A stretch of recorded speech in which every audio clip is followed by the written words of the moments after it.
Jay Crawford, Adam the Bull, Garrett Bush, Jason Lloyd.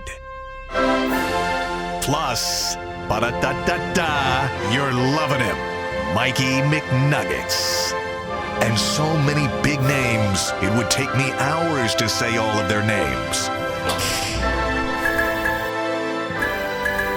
You're watching the PCC Airfoils Ultimate Cleveland Sports Show. PCC Airfoils, keeping the engines of change moving forward. Booyah! We are 48 hours and 30 minutes from kickoff of the Browns and the Houston Texans. What a big game this is. Hello, everybody, and welcome to the Ultimate Cleveland Sports Show on WKYC Channel 3. I'm Jay Crawford, and I'm going to tell you why the Browns should beware. This game has trap game written all over it. Bull. I'm Adam the Bull, and the Browns' running game may be dead, but the Browns' season is very much alive. More on that coming up. G. Bush. President of the Kool-Aid Mafia here. We're going to tell you exactly why the Cleveland Browns are going to clinch a playoff spot this week against the Texans. Jay? And I'm Jason Lloyd. And as always, we're going to have the pre-written headlines. We're going to tell you what happened. And I have a very special headline you're not going to want to miss. Mikey. This week was supposed to be Deshaun Watson versus CJ Stroud. Instead, it's Joe Flacco versus Case Keenum. But don't worry, we're still going to be talking about the franchise quarterbacks for both of these teams, looking at the present and the future. Jay? All right, very good. Thank you, Mikey. Can't wait to see your extra special headline. Jason, of course, a veteran of the newspaper business. I've been around. This better be good. All right, first up today, Flacco's been unbelievable. He really has. He's averaging over 300 yards per start in his 3 games. Does he have to throw for 300 for the Browns to win on Sunday? I don't think he does. I mean, I think he's got to come relatively close. But the Browns, listen, I know the Browns defense hasn't been quite as good on the road, but right now they're getting healthy. While the offense is still a mess with injuries, the defense is in pretty good shape. Myles Garrett's getting healthy. Denzel Ward's getting healthy. Yeah, they're banged up at safety and some depth on the D-line, but most of their key players are ready to go. He could have a 250 passing yard game, and the defense could play lights out against the Texans' offense that is hamstrung right now. So, yes, I don't think he has to have 300 for them to win. The Browns defy logic. There's no such thing as has to in order for this team to win. You can't turn the ball over and win. The Browns do it every week. You have to be able to run the ball to win. The Browns don't run the ball. They still win. You can't have penalties to win. They have penalties all over the place, holdings, offsides, and they still win. Nothing makes sense with this team. They just find ways to win. Numbers don't matter. Does he have to throw for 300? No, he doesn't have to. It'd be nice if he did. It'd be nice if he didn't have 3 turnovers. But it just doesn't matter with this team. They figure out a way in the fourth quarter to get wins, regardless of whatever happens before that and whatever the numbers say. Gee. Well, Flacco will throw for 300 yards, but the question is, does he need to? Not really. He can give you 250, 275, as long as he stays a little bit clean. And when a clean for Flacco is 1 turnover. He's going to give you 1. Just we all come to the conclusion he's going to give you a strip sack or an interception. But you can see what he gives you when he's playing well. He gives you comeback ability. He gives you points on the board. I think Flacco comes in, and he does so for 3, but they don't need to do it to win. I never changed my mind. I'm very stubborn. But you changed my mind because I was a hard yes on this. But you're right. If there's a team that defies logic, it has been the Cleveland Browns. Teams don't win when they're on quarterback number 4. Right. This team does. The penalties and the mistakes all over the field. It raises the degree of difficulty, but the defense has always bailed them out, and they somehow find a way to pull a rabbit out of the hat every week. So I'm changing my answer from yes, he does need to throw for 300 to no, he has to throw for 299. If he throws for 299, the Browns can win. But I really do think, 275, 250, he's got to be effective, but the running game's got to chip in and help a little bit this week as well. All right, last week there was a surprise contributor that appeared for the Cleveland Browns. All season long we had heard of the myth of Marquise Goodwin. He's fast. He's an Olympian. He's a veteran. And then finally last week, he showed up and made a big play on the deep route, 57-yard hookup. Who will be the surprise contributor this week against the Texans? Surprise contributor is no other than D.T. DTR. You say, what the heck is you talking about, G. Bush? Well, guess what? DTR came in a couple weeks ago, showed you a package where he ran the ball and got it, then he came in the next week. He threw a little screen pass. He got some trickery going. DTR will come into this game, and the Browns can't run the football. So what do you have to do? I'm all for the trickery now. If you can't run, DTR gives you the best opportunity to run some trick plays, to run the ball, and he can throw the ball. That's important when you're looking at trick plays. You need the run and pass option to trick people. Coming. DTR that's a great call because there is a DTR package in there. It's bigger than what we've seen, and one of these weeks they're going to unleash it. I feel like I'm cheating. I went with Martin Emerson. I've been the Martin Emerson bandwagon driver this whole season. I love the guy. I think he's terrific in coverage. He's long. He's athletic. He's great against the run and the pass. And with Denzel on one side, with a backup quarterback this week, you're going to shade to the other side. I just think this is setting up for a big game for Martin Emerson. I don't even know if he's really a surprise contributor. He's one of the pillars of this team right now. So I kind of cheated a little bit, but because Denzel gets all of the attention and all of the credit, I'm going to stick with my guy, Martin Emerson. All right, G. Bush went with a guy all the way over here that has I didn't see that totally coming. off the radar. Yeah. Jason with a guy who not a surprise at all because he's a great player. I'm going right in the middle. I'm going Elijah Moore. Elijah Moore has had his moments where he's played well. I think he's going to have one of his biggest games, maybe his biggest game of the year. He was totally out of the mix last week, but remember, in the other games with Flacco, he was targeted a lot. Joe Flacco has chemistry with him. He's gone to other guys last week, the last couple of weeks, and the Texans are watching the film. They're seeing him going to Njoku, going to Cooper. That's going to leave things open for Elijah Moore in the slot where the Texans are mediocre against slot receivers. I think Elijah Moore has a big game, including a touchdown this week. Finally. Okay. Yes. Well, he has had one. He has one. All right. You guys are you love to give me flack for my answers. I know you guys do. And you're going to kill me for this one. But my surprise contributor this week is Marquise Goodwin. Again. Back to back. Again. We have found a nugget of gold. Goodwin was neutralized before because even though they tried 3 or 4 deep balls with Deshaun Watson, they couldn't connect. Even though they tried it again with DTR, they couldn't connect. They now have the quarterback that can throw the pure, beautiful deep ball to a fast wide receiver. How could it be a surprise if we saw it last week? Well, we've only seen it the one play. I think we're going to see it multiple times on Sunday. The Browns found gold, and wherever you find gold, what do? You pan for it right where you found it. They're going to stay right there. They're going to go to Marquise Goodwin and hopefully find more gold with that connection. Pure deep ball. I don't have a problem with that. It's like a unicorn. Good. Wow, I thought you were going to kill me for that. No, I know. It is like a unicorn. Pure deep ball. I'll tell you the one thing that scares me about this. We know CJ Stroud is officially ruled out now. That happened just a short while ago. Yep. This game has trap game written all over it. What are your concerns about this being a trap game? Do you have any? I have none, guys, because it's late in the season. I don't think trap games are September, October, maybe November, not around Christmas. The Browns have a chance to win the division. They have been behind the 8 ball this whole season with the injuries and everything. There's no way the Browns are taking the Texans lightly. Case Keenum has been teammates with a lot of these guys. Kevin Stefanski coached him and coached against him. I have zero concern that the Browns take the Texans lightly. If the Browns lose this game, it's not because, agreed, that they're overlooking Houston. This has big wild card implications too. Like the Texans are right in the thick of this. If they lose the game, it's probably because some of these things that have gone wrong all year finally caught up to them. But that doesn't necessarily mean that they weren't taking this game seriously or anything like that. There's just too much at stake. There's too much on the line right now for this to be a trap. This is week 1 of the playoffs right here. This is a playoff game. You better come out here and get it done, bro. We're not worried about none of that extra trap. There's no such thing as a trap. The door is wide open. It's somebody standing in it, getting between where you want to go and what you need to do. So you need to go through the door, through that man to get what he's going. Hey, there's no trap game. Get it done, Browns. Not to mention, Houston was favored when this week started, when the line opened. They opened a 2.5-point favorite. Yep. Now the Browns were a 2.5-point favorite. Okay, here's why it is a trap game and why they better be concerned about that. Trap game, no one sees coming, right? You don't see a trap game coming. You don't see one. You don't see one. You don't see one. I'm hoping the Browns see one. All of the stuff that we talk about when we look at the matchup on paper, they're out with their starting quarterback is out. Their best receiver is out. They've got other injuries. So they're missing players here and there.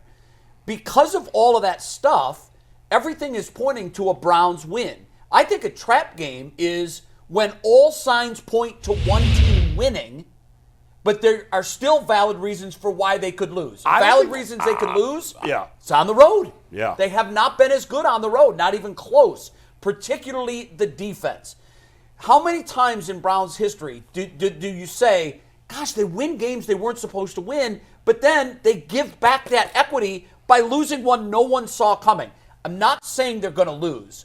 I'm just saying this has all the earmarks of a potential trap game. I don't buy that no one would see it coming. I think here in Cleveland, sure, but nationally, I mean, the Browns are only a 2.5-point favorite. It's not like I'm they're not a big really favorite looking in this at it. game. I don't care what the national folks, media, the Yeah. betting line is. I don't really look at that. I think a trap game is a trap game because the team itself got caught in the trap of looking ahead. Yeah, I hope that Kevin Stefanski, and I trust that he will, Yeah. gets them past that, keeps them focused on, his mantra is the best mantra for a head coach. One at a time. Yeah. We have a 1-week schedule. It's That's the it. Houston Texans. Take care of business. Then you can start thinking about short work week 2, Thursday next week against the Jets. All right, we're going to play a new game this week. I love the way this is laid out here. Before we do that, let me throw it to Mikey to explain what we're doing. Fill in the blank. It's pretty simple. You did this in kindergarten. You probably did it in high school. It's fill in the blank. I'll give you guys a statement. Your job's to fill in the blank, and we're going to start with Bull, who had a double blank to start. So, Bull, are you ready? I am, Mike. I think it's funny Mike brought up kindergarten and high school. There was nothing in between, right? You just did it in kindergarten and That's high it. school. Go Graduated ahead, kindergarten. Yeah. Next year, I graduated high school, and now I'm here. So that's how I get true. here. Tell me how that works. First fill in the blank. The Cleveland Browns rushing attack has been blank lately, but it needs to be blank to beat Houston. Now, we keep it classy on WKYC, so I can't actually say the words that I put for that first blank. But let's put it up there, Mike. Can we put it up there? Horse blank. Okay, yeah. Lately. Oh, yeah, I know what you mean. But it needs to be nothing special, which is grammatically incorrect, but I couldn't think of a way to make it grammatically correct. I have no expectations for the Browns running game this week. I have had no expectations for the last couple of weeks, and I don't think they need the running game to be great to win. We saw that last week. I just think, you want to be able to run the ball a little bit, but I don't think it has to be anything special for the Browns to win this game. Because of the opponent? Because of the opponent, because they're throwing the ball so well. Yeah. They've been so good in the passing game and so good on defense. All right. I know it's on the road. I think some of those road numbers got blown out of proportion for those first 2 games that Myles Garrett was back from the injury. Right, he didn't right. play well in those games, and they were really banged up on defense. Denzel Ward missed some of that time, so I think it's been overblown. All right, what's G's fill in the blank? G's up next. G. I would be blank if Joe Flacco did not play well against Houston. What word did you use to fill in the blank? This is crazy. I got like 3 of them in my head, and I can't remember which one it was. It could be A, dumbfounded, or B, flabbergasted. There it is. I would be flabbergasted. That is a good word. If Joe Flacco didn't play well against the Houston Texans. He's already thrown for them 300 yards. I predicted it, 3 touchdowns the first game. He needs to get it done, and guess what? It's playoffs, Joe. Let's get it done. And I got flabbergasted. I expect him to get it done. The one thing you don't want is a flabbergasted G. Bush. No. I've seen it. It's not pretty. Especially on Twitter. What do you got for Jason? Have that. Jason's up next, and Jason has to do with Mr. Kevin Stefanski. The sentence I gave Jason: more people should be calling Kevin Stefanski a blank for his job this season. And Jason, you took an interesting approach with this one. I said more people should be calling Kevin Stefanski an astronaut. And I'll explain why. We know that the guy's smart, right? Ivy League educated, and he loves a challenge. And I've said all year, I think the reason that they're so successful and he embraces this is because he loves the idea of like, all right, what do we have to work with? Let's figure it out. I've called him MacGyver before. I was talking to Didi Kinkabala, who obviously CBS sideline reporter. She's done a number of Browns games. She's a favorite of our show on YouTube. And I was talking to her about this idea that I just think Kevin loves the idea of a challenge. And she said, it's funny you mentioned that. When they were talking to him during a pre-production meeting, they were talking about the movie Apollo 13. And Kevin said his favorite part of the movie is when they dump the box out on the table and they said, we have to fit a square peg into a round hole. And they've got duct tape and tubes and all this other stuff. And the clock is ticking. And the clock's ticking, and you got to figure this out. And she said that was his favorite part of the movie, and it just goes back to show you, I think, why he thrives and why he's so successful in this crazy season with all these injuries is because he loves the idea of taking a stapler, duct tape, some kerosene, and building a bomb out of it.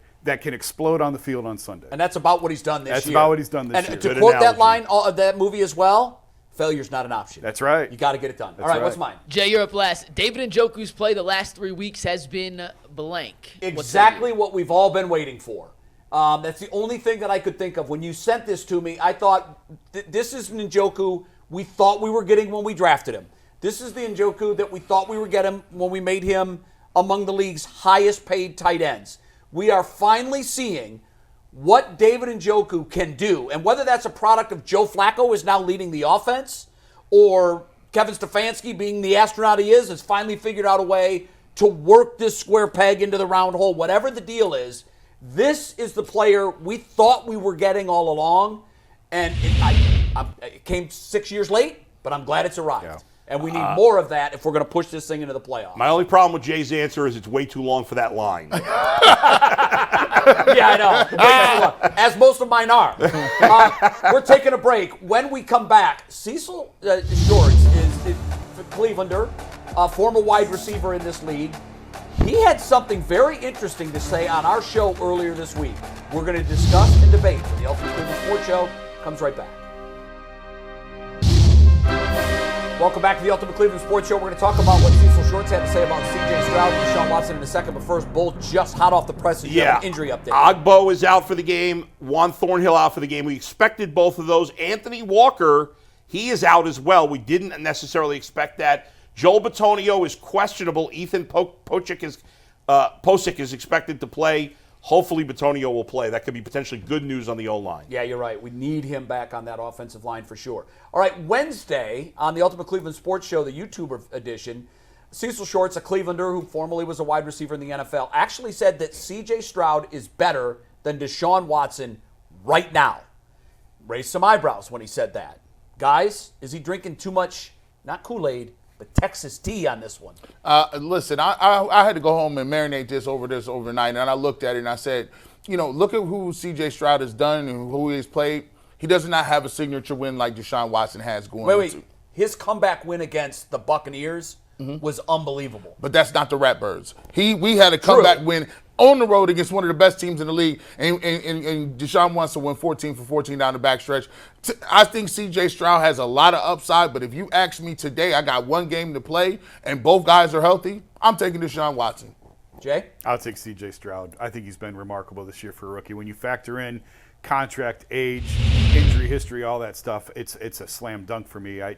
Sorry. And that doesn't mean I don't think Deshaun Watson can do well in Cleveland, but C.J. Stroud, there's just too much In upside 8 there. games, you made that decision. 8. Yeah. More than 8. Yeah. No, it's half. He's played 12 games, 11 Yeah. games. 12 games. Yeah, You yeah. made a decision, 12 games. Listen, we're all Sometimes prisoner of you the can see moment it. to some degree. I don't even think it's close right now. I'll take C.J. Stroud.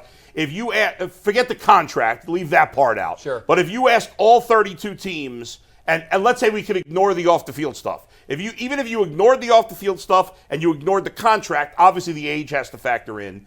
I think all 32 teams would rather have C.J. Stroud than Deshaun Watson. I don't think anybody would think about it for more than a second. I agree with Jason. I still think Watson could be good here, but he's done essentially nothing for 3 years, Deshaun Watson. And C.J. Stroud has had arguably the best rookie season in the history of football. And Deshaun's had some significant injuries. Yes. Even beyond I don't think it's close Yeah. right now. Yeah. I'm with you too. I think it's C.J. Stroud, and it's not a Buckeye, rose-colored care about glasses that. thing. I don't care if he played at Michigan. And I know that your concern is a valid one because we've seen guys come into this league. We talk about it all the time. RG3, we thought, oh my God, he's reinvented the game. Now he had a significant injury. Done. Nobody's in a been very this short good. period of time. Not this good. CJ Stroud has been better in Yeah. my view. And the one thing, I know you said it's not a signature win, but I watched the fourth quarter of that Buccaneers-Texans game. And after watching Baker Mayfield take the Buccaneers down the field for what looked like a game-winning drive, an impressive game-winning drive, there was something like 34 seconds left in the game, and the Texans needed not a field goal but a touchdown. CJ Stroud completed, I think it was 4-4 on the drive, took the Texans methodically down the field, and scored a touchdown at the end of the game. And in that moment, that's when I said, okay, this is real. What he just was able to do was mind-blowing. Could he do that in Baltimore? I don't know. I don't know yet. But Yeah. even this year, I saw a lot of middling play out of Deshaun Watson. And the injuries have to be factored into, and the age. I won't even put the money part of it into it, but I think you're right. I think all general managers would say, and I think the Browns, if they were honest, would say, yeah, we would make that trade. By the way, he We would won do it. in Cincinnati, one of the few games that Joe Burrow was healthy. Oh, okay. That's the only game Joe Burrow lost when healthy was against CJ Stroud in Cincinnati. He did lose in Baltimore, but that was his first NFL game. He also won in Jacksonville this year with a healthy Trevor Those Lawrence. are big wins. He has played less than Brock Purdy, and we won't anoint Brock Purdy. No, I have. Yeah, okay. That's why you have. But they won't. He's played less than those guys, and we don't. I we won't think the give him- reason is Purdy has so many pieces around him, and CJ Stroud is doing it with a team that had zero I expectations this year. love CJ. Love him to death. But right. I would, for one game, I take the shot. Mikey, you've got to read, and then we'll move on. A quick word from our dear friends at PCC Airfoils. If you're looking for a job with career advancement and great benefits, PCC Airfoils is a leading manufacturer in Northeast Ohio. All locations of PCC Airfoils in Eastlake, Menor, Wickliffe, and Minerva are hiring for all positions starting at $18 and up, plus full benefit packages, paid time off, and a signing bonus. And you can apply online at precast.com/careers to learn more. All right, we're going to break or we're going to do headlines? What do you want to do? We're breaking, then we're doing headlines. All right, we're taking a break. When we come back, don't watch the game. Well, you can watch it if you want, but you'll already know the outcome because our pre-written headlines is next.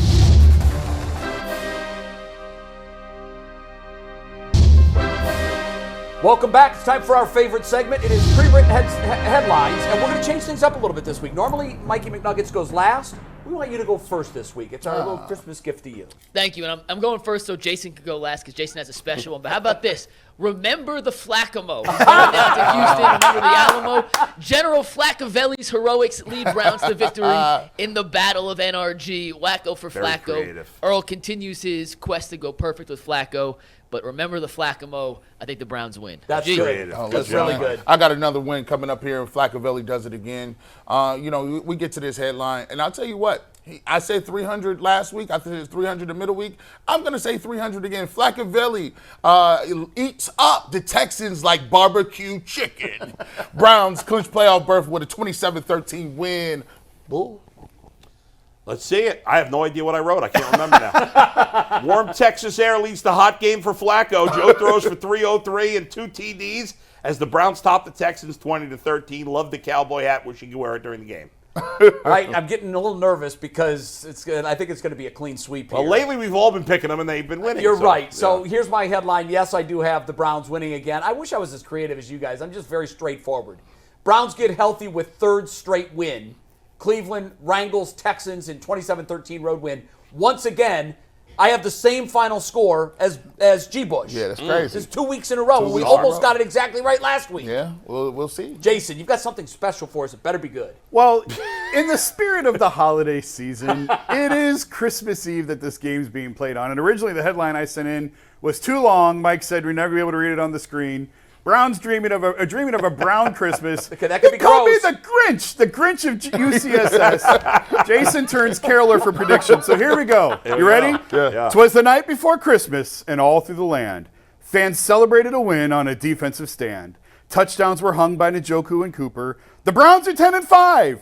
No one misses Austin Hooper. No Deshaun, no O-line, no running game to fear, but Flacco to Goodwin, and all became clear. The defense is fierce, points and yards hard to find. Hey, ref, they're holding Miles. You must be blind. The defense is solved. Woods to Schwartz was the fixin'.